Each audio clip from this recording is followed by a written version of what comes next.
Bharatiya Janata party के राष्ट्रीय महासचिव कैलाश विजयवर्गीय कुछ देर के लिए ग्वालियर में रुके। यहाँ उन्होंने पूर्व मंत्री एवं बीजेपी नेता जयमान सिंह पवैया से उनके घर जाकर मुलाकात की। इस मौके पर उन्होंने कहा कि नए संसद भवन का प्रधानमंत्री नरेंद्र मोदी ने पूरे विधि विधान और वैदिक पद्धति से रविवार को लोकार्पण किया है, लेकिन कुछ लोग इसका विरोध कर रहे हैं। उन्होंने विरोधी दलों को आड़े हाथों लेते हुए कहा कि यह लोग आम लोगों से जुड़े हुए नहीं हैं, इसलिए जनता भी इनका विरोध कर रही है। कैलाश विजयवर्गीय ने कहा कि कुछ कार्य ऐसे होते हैं जिसमें राजनीति से ऊपर उठकर काम किया जाता है। देश का आम आदमी नए संसद भवन को अपने बीच पाकर खुश है। एक सवाल के जवाब में उन्होंने कहा कि कांग्रेस में जब तक दिग्विजय सिंह हैं तब तक भारतीय जनता पार्टी के लिए कोई चिंता की बात नहीं है। कांग्रेस पार्टी को उनके चेहरे से टिकट नहीं मिलते हैं। सबको पता है दिग्विजय सिंह के शासनकाल में सड़कों की स्थिति क्या थी। पूरे प्रदेश में अंधेरा छाया हुआ था।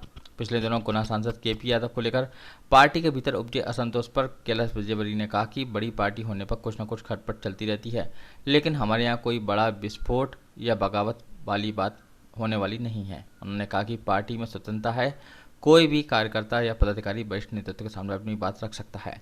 प्रदेश में नेतृत्व परिवर्तन के सवाल पर उन्होंने कहा कि मुख्यमंत्री शिवराज सिंह चौहान और प्रदेश अध्यक्ष बी डी शर्मा के नेतृत्व में ही विधानसभा चुनाव लड़ा जाएगा। कांग्रेस नेता फूल सिंह बरैया के बीजेपी के विधानसभा चुनाव में 50 सीटों पर सिमट जाने वाली भविष्यवाणी के सवाल पर उन्होंने कहा, बरैया इतने बड़े नेता नहीं है, फिर भी एक गंभीर नेता को इस तरह की बयानबाजी से बचना चाहिए। बरैया ने एक बयान में कहा था कि यदि बीजेपी 50 सीटों पर सिमट जाए तो कोई अतिशयोक्ति नहीं होगी, इससे ज़्यादा सीटें आने पर वो अपना मुंह काला करा लेंगे। नहीं, थोड़ा पीछे करो। सर पहला सवाल है, आज सौगात मिली है सर, संसद भवन की सौगात मिली है, लेकिन कई दल इस पर आरोप प्रत्यारोप का दौर की जा रही है। देखिए, इस देश के अंदर दुर्भाग्य है कि विपक्ष परिपक्व नहीं है।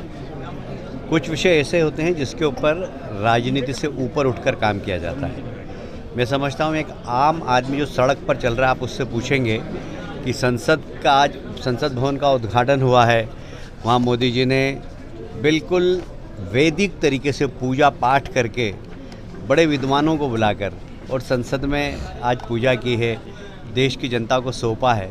एक आम आदमी उसकी प्रशंसा कर रहा है, पर शायद राजनीतिक दल आम आदमी से जुड़े हुए नहीं है, इसलिए विरोध भी कर रहे हैं और जनता भी उनका विरोध कर रही है। सर आरजेडी ने ट्वीट करके कहा है सर, तुलना की है इसकी नई संसद की ताबूत से, इसे आप कैसे देखते हैं? क्योंकि सर लगता है कि अपना भविष्यवाणी अपने आप की उन्होंने कर दी है। सर बरैया जी कह रहे हैं 50 सर लगातार दिग्विजय सिंह सक्रिय हैं और वो बजरंग दल पर सवाल खड़े करके बीजेपी को कहीं ना कहीं डाइवर्ट करना चाहते हैं, किस तरह से देखते हैं? देखिए, दिग्विजय सिंह जी जब तक हैं कांग्रेस में, जब तक हमें कोई चिंता नहीं है, क्योंकि दिग्विजय सिंह जी के चेहरे से ही कांग्रेस को वोट नहीं मिलते हैं। सबको मालूम है कि इनके राज में अंधेरा राज था, इनके राज में सड़क पे गड्ढे थे। अब देखिए, मेरा अभी रिजर्वेशन नहीं हुआ ट्रेन से, मैंने सोचा था कि ट्रेन से जाऊंगा, मैं रोड से सीधा जा रहा हूँ। तो पहले ग्वालियर और इंदौर कोई रोड से जाने की हिम्मत कर सकता था क्या? बोले 5.5-6 घंटे में पहुँच जाएंगे। मैंने कहा चलिए रोड से चले जाएंगे। ये सड़क सारे देश के अंदर बनाने का काम भारतीय जनता पार्टी ने प्रदेश में भी किया है और केंद्र में भी। सर बीजेपी प्रदेश अध्यक्ष बदलने की हलचलें तेज हो गई हैं सर, किस तरह से? नहीं, मैं नहीं समझता कि अभी कोई इस प्रकार चेंज हो रहा है। शिवराज जी के नेतृत्व में और वीडी जी के नेतृत्व में ही चुनाव लड़ा जाएगा। सर बरैया जी ने फिर से मुंह काला करने की बात कही है मुरैना में। ये बरैया जी इतने बड़े नेता नहीं कि उनके ऊपर मैं कुछ टिप्पणी करूं, पर हमेशा एक गंभीर नेता को इस प्रकार के बयानों से बचना चाहिए।